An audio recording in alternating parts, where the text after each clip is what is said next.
हम शुरू कर रहे हैं नील्स बोर का परमाणु मॉडल। देखिए भाई, जब रदरफोर्ड के परमाणु मॉडल को अस्वीकार कर दिया गया तो नील्स बोर ने प्लैंक के क्वांटम सिद्धांत के आधार पर 3 अवधारणाएं दी।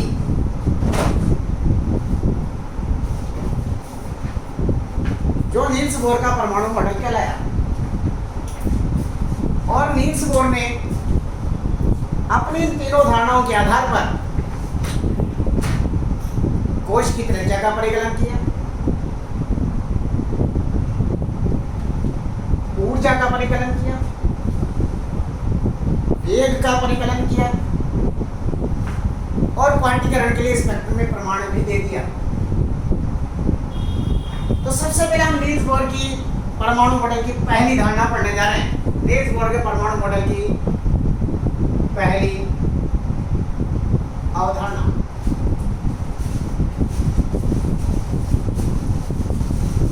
पहली अवधारणा का जो वर्णन है वहां हम इस पहली अवधारणा का वर्णन 2 भागों में करेंगे।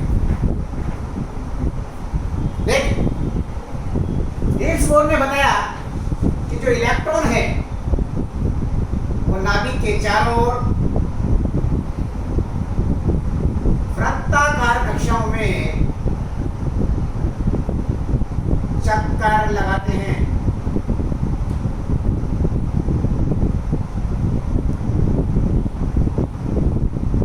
इन वृत्ताकार कक्षाओं को नाभिक की ओर से 1, 2, 3, 4, 5 या K, L, M, N, O आदि अक्षरों से व्यक्त करते हैं। और जैसे जैसे नाभिक से दूर जाते जाते हैं E1, वैसे वैसे इनकी कोश की ऊर्जा का मान बढ़ता जाता है। इसका मतलब ये हुआ जिसकी ऊर्जा का मान E1 है वो पहले कोश में चक्कर लगाए, जिस इलेक्ट्रॉन की ऊर्जा का मान E2 है वो दूसरे कोश में चक्कर लगाएगा, जिसकी ऊर्जा का मान E3 है वो तीसरे कोश में चक्कर लगाएगा। इसका मतलब ये हुआ प्रत्येक कोश की ऊर्जा का मान निश्चित होता है, इसलिए इन्हें हम स्थायी ऊर्जा स्तर भी कहते हैं।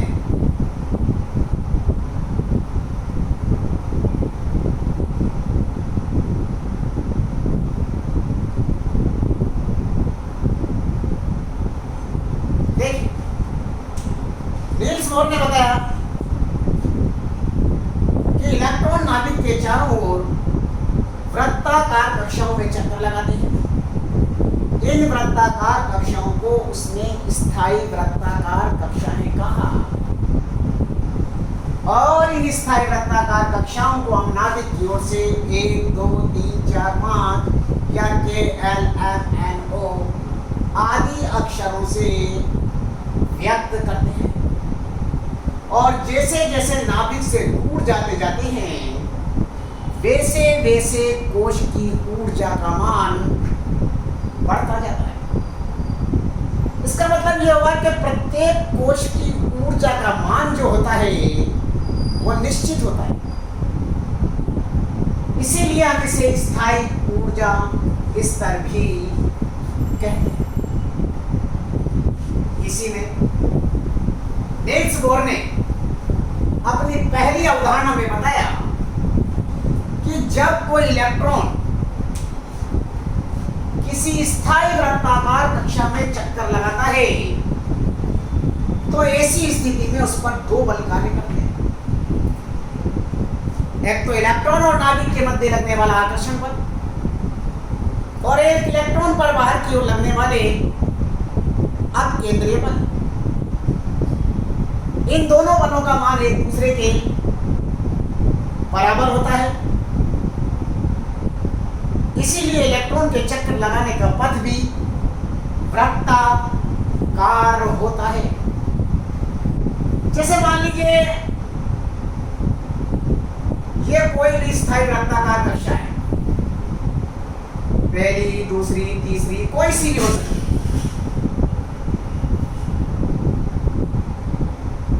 ये Ze प्लस नाभिक का आवेश, ये E1 हमने बताया इलेक्ट्रॉन है जिसका द्रव्यमान है स्मॉल m। ये वेग v से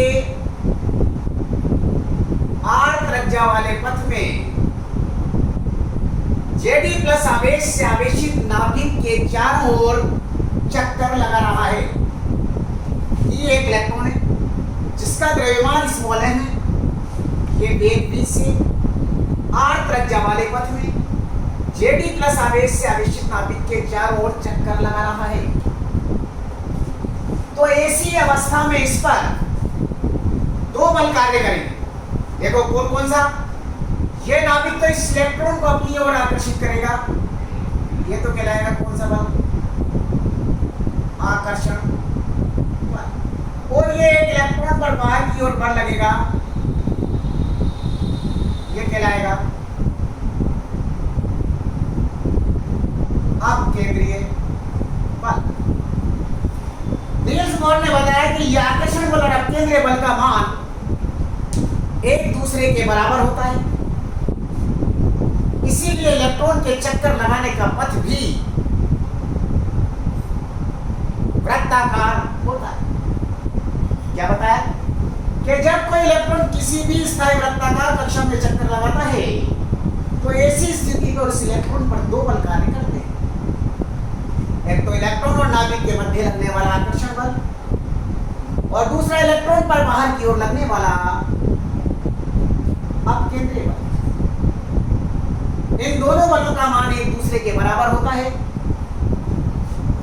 इसीलिए इलेक्ट्रॉन के चक्कर लगाने का पथ भी वृत्ताकार होता है। जैसे हम इसको प्रूव कर रहे हैं, माना कि ये एक इलेक्ट्रॉन है जिसका द्रव्यमान स्मॉल m है। ये वेग v से r त्रिज्या वाले पथ में Zd प्लस आवेश से आवेशित नाभिक के चारों ओर क्या कर रहा है? चक्कर लगा रहा है। तो ऐसी स्थिति में इलेक्ट्रॉन वेग नाभिक के मध्य लगने वाला आकर्षण बल बराबर किसके हो जाएगा? नाभिक का आवेश इनटू इलेक्ट्रॉन पर आवेश बटा त्रिज्या का स्क्वायर। नाभिक का आवेश कितना है बेटा? Z। इलेक्ट्रॉन पर आवेश कितना माना है बते? E। त्रिज्या क्या हो गई? r स्क्वायर बराबर क्या आ गया? Z square upon r square. ये इलेक्ट्रॉन व नाभिक के मध्य लगने वाला आकर्षण बल हो गया। अब केंद्रीय बल क्या होता है भाई?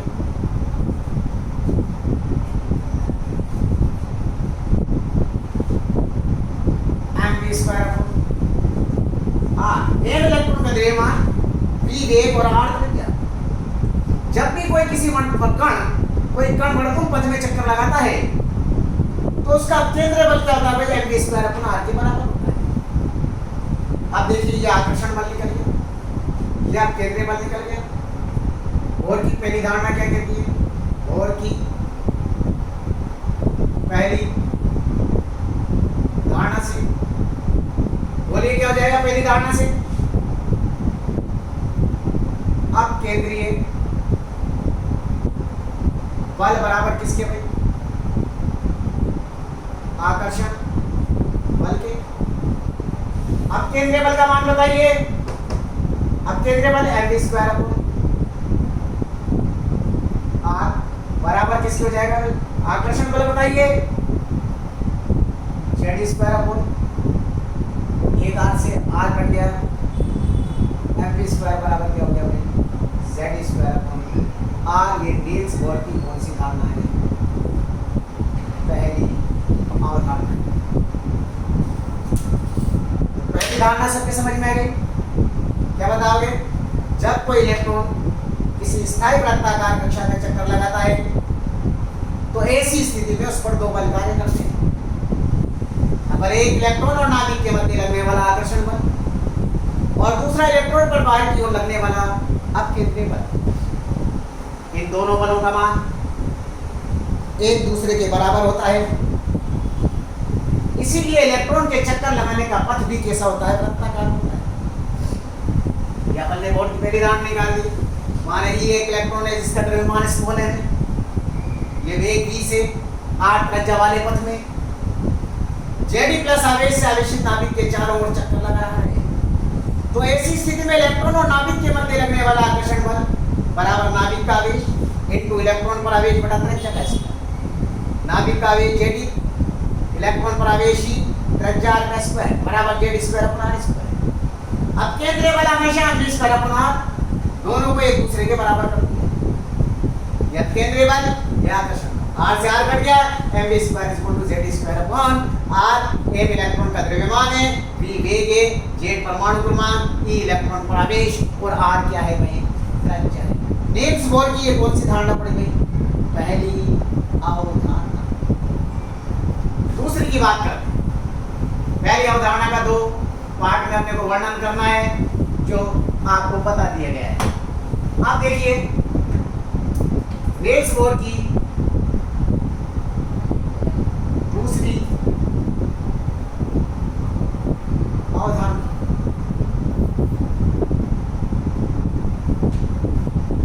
नील्स बोर ने बताया कि हर इलेक्ट्रॉन नाभिक के चारों ओर चक्कर नहीं लगा रहा। यानी किसने बताया? परमाणु में केवल वे ही इलेक्ट्रॉन नाभिक के चारों ओर चक्कर लगा सकते हैं जिसमें घूमने वाले इलेक्ट्रॉन का कोणीय संवेग यानी कि द्रव्यमान, वेग और त्रिज्या का गुणनफल NH अपॉन 2 पाई या इसका गुण गुणज हो। ये नील्स बोर की कौन सी धारणा हो गई? यानी कि इसने स्थायी वृत्ताकार कक्षाओं पर एक प्रतिबंध लगा दिया कि हर इलेक्ट्रॉन नाभिक के चारों ओर चक्कर नहीं लगा सकता है। केवल वे ही इलेक्ट्रॉन नाभिक के चारों ओर चक्कर लगाएंगे जिसमें घूमने वाले इलेक्ट्रॉन का कोणीय संवेग यानी कि द्रव्यमान, वेग और त्रिज्या का गुणनफल NH अपॉन 2 पाई या इसके बराबर हो या इसका पूर्ण गुणज हो। जैसे पहले कोश की बात करें, पहले कोश के लिए n बराबर क्या हो जाएगा? 1। तो यहाँ क्या आ जाएगा? 1 इंटू H अपॉन बराबर, तो जिसका कोणीय संवेग H अपॉन 2 पाई के बराबर होगा वो इलेक्ट्रॉन पहले कोश में चक्कर लगाएगा। दूसरे कोश के लिए n बराबर क्या हो जाएगा? n की जगह मान रख दो 2 इंटू H अपॉन 2 से 2 कट गया। दूसरे कोश में कौन चक्कर लगाएगा? जिसका कोणीय संवेग H अपॉन पाई के बराबर। तो जहां नाम आया नील्स बोर की दूसरी धारणा, तो आपको याद रखना है mvr बराबर NH अपॉन 2 पाई। नील्स बोर की तीसरी अवधारणा।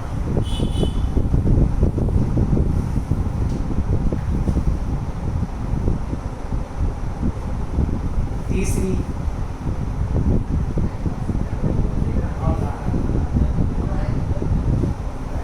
अवधारणा में बताया कि जब कोई इलेक्ट्रॉन किसी भी स्थायी वृत्ताकार कक्षा में चक्कर लगाता है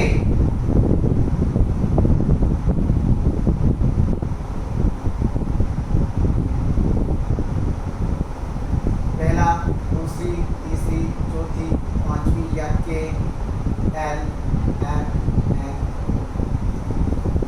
जब भी कोई इलेक्ट्रॉन किसी स्थायी वृत्ताकार कक्षा में चक्कर लगाता है तो वो ना तो ऊर्जा का अवशोषण करता है और ना ही उत्सर्जन करता है। लेकिन जब परमाणु को ऊर्जा देते हैं तो अपने को याद है प्रत्येक कोश की ऊर्जा का मान निश्चित होता है E1, E2, तीसरे की E3, इसकी E4, इसकी E5। जहां परमाणु को ऊर्जा देते हैं तो कोश के इलेक्ट्रॉन ऊर्जा को क्या कर लेते हैं, अवशोषित कर लेते हैं, जिससे उनकी ऊर्जा का मान क्या हो जाता है, बढ़ जाता है।